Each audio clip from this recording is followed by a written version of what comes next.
The Charismatic Charlie Wade. Chapter 10.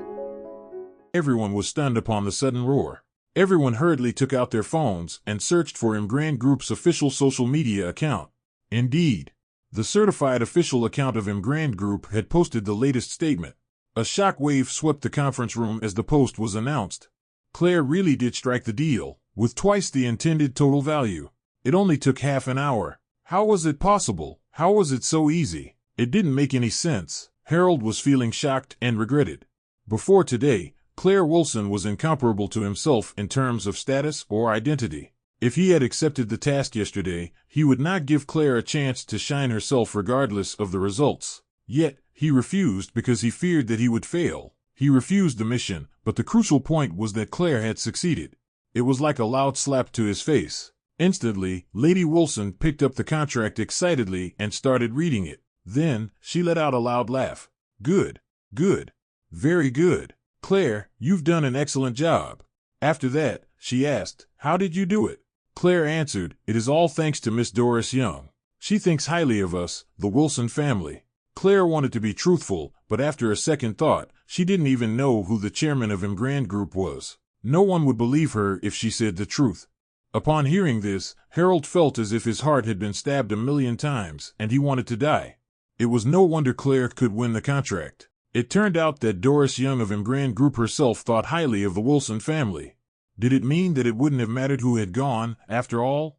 He berated himself for missing such a great opportunity. At this moment, Charlie spoke. Harold, do you still remember our bet? In an instant, Harold's face twisted in a disdainful grimace. How could he forget about the bet? Whoever lost the bet must grovel at the other party's feet. Claire had won the contract, so it was obvious that he had lost. No. No way. How can I grovel at that loser's feet? Over my dead body. He gritted his teeth and sneered. Charlie Wade, who the hell do you think you are? You are just a useless toy boy who married into our family. Do you expect me to bow before you? Charlie said flatly, yes, indeed, I'm a useless toy boy, but remember, we took an oath yesterday. Whoever breaks their promise would have his mother, father, grandpa, and grandma die. Again, he deliberately emphasized the word grandma. Sure enough, a layer of black covered Lady Wilson's face. She glared at Harold and asked coldly, what about it?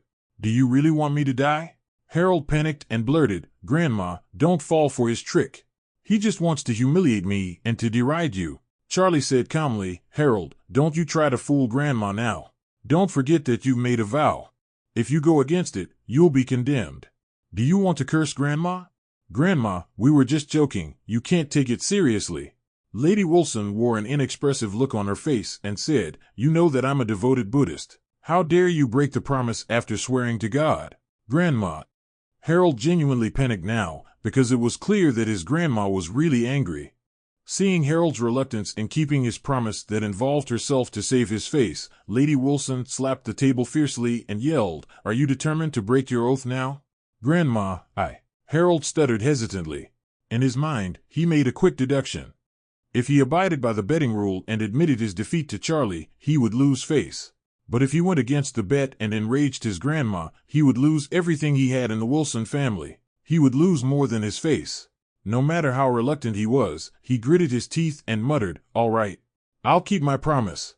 Charlie glanced at him quietly with a smile, waiting for him to come and kneel before him. Harold felt as if his legs were filled with lead. He strode slowly and with difficulty as he moved towards Charlie. He was so agitated that his whole body was shivering, clenching his teeth annoyingly. But then, his legs went jelly and he knelt on the ground. Thump! Some of the busybody onlookers even quietly retrieved their phones and aimed it at them. Harold bowed his head and said with a loud yet trembling voice, I'm sorry. Then, he leaned over and knocked his head against the floor. Charlie uttered, what did you say? I can't hear you, speak louder and clearer. And during the humiliation, Harold bowed his head again and shouted, I'm sorry. Charlie sneered, oh, you're sorry. What are you sorry for? Inside Harold, he wanted to kill and shred Charlie into 1,000,000 pieces, but there was still one last bow. Thus, he bit his lips and said, I shouldn't have doubted Claire's ability. Another bow to the floor. Charlie felt a dash of spring breeze surging through his body. He had been holding a grudge against Harold for a long time. Now that he had the opportunity to make Harold kneel on the floor like a dog and admit his mistakes, he felt so refreshed and excited. Claire's eyes widened in astonishment as she watched the entire event unfolding, suddenly feeling that her husband was different from before. However, she couldn't really tell what the difference was. When she recalled the confident look on Charlie's face when he had made the bet with Harold yesterday, she couldn't help but wonder if he had already known that she would succeed.